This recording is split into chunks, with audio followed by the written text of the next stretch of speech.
என்ன என் ஆனந்தம், என்ன என் ஆனந்தம் சொல்லக்கூடாதே.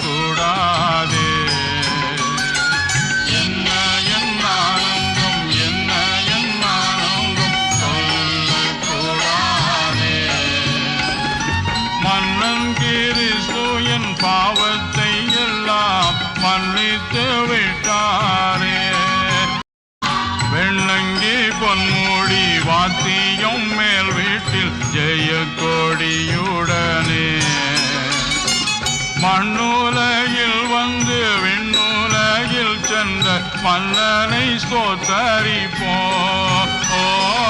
மண்ணுலகில் வந்து விண்ணுலகில் சென்ற மன்னனை ஸ்தோத்தரிப்போம்.